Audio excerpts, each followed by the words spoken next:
مذہبی مقاصد کے لیے سعودی عرب جا سکیں گے، جبکہ اسرائیلی یہودی کاروباری مقاصد کے لیے سعودی عرب کا سفر کر سکتے ہیں۔ اسرائیل اور سعودی عرب کے درمیان باقاعدہ طور پر سفارتی تعلقات نہیں ہیں، لیکن دونوں ممالک کے درمیان ایران سے متعلق ایک مشترکہ سوچ پائی جاتی ہے۔ ذرائع کے مطابق اسرائیلی شہری پہلے سے ہی سعودی عرب جاتے رہے ہیں۔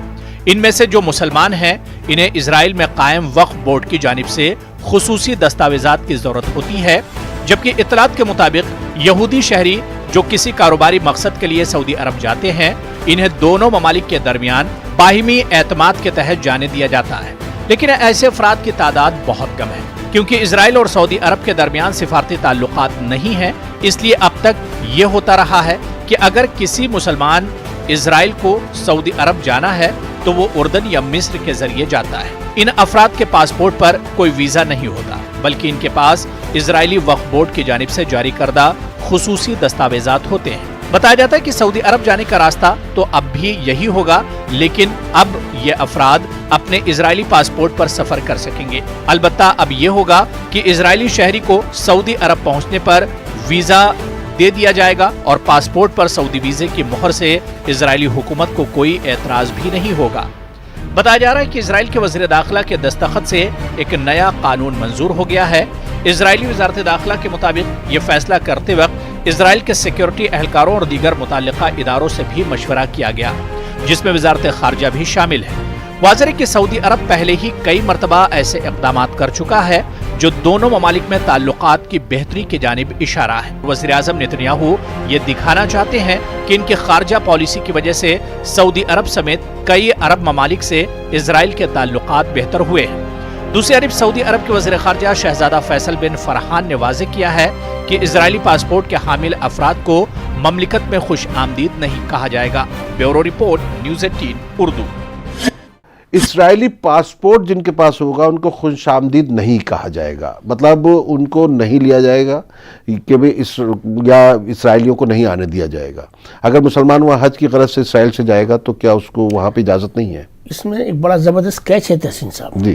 اسرائیل دنیا کی واحد مذہبی ریاست ہے اور جس کا قانون تورات ہے، اور اس قانون اور آئین کے تحت دنیا میں رہنے والا ہر یہودی وہاں کا اسرائیل کا شہری ہے۔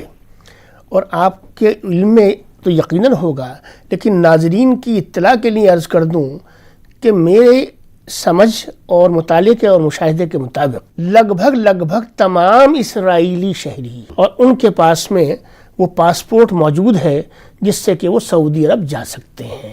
وہ کسی اور ملک کا پاسپورٹ لہذا انہوں نے جو بات کہی ہے ہمارے وزیر محترم نے سعودیہ کے کہ ان کے پاس اگر اسرائیل کا یعنی کہ اب تعلقات ان کے جو ہے قریب میں قربت آ رہی ہے اور آتی رہے گی۔ تعلقات میں جو جس طرح کی قربت آ رہی ہے اس قربت میں مجھے تربت دکھائی دیتی ہے، اس قربت کے کوئی بہتر آثار مجھے دکھائی نہیں دیتے۔ چلیے اب دیکھنا پڑے گا کہ اس کے بعد کیا نتیجہ نکلتا ہے، کیونکہ خواجہ افتخار صاحب نے تو بہت ہی سلیقے کے ساتھ بتا دیا اسرائیلی پاسپورٹ والا معاملہ، تو اس کے بعد یہ یقینی طور پر سعودی عرب اور اسرائیل اگر قریب آئیں گے تو کیا حالات ہوں گے عالم اسلام کے، وہ آگے چل کے دیکھیں گے۔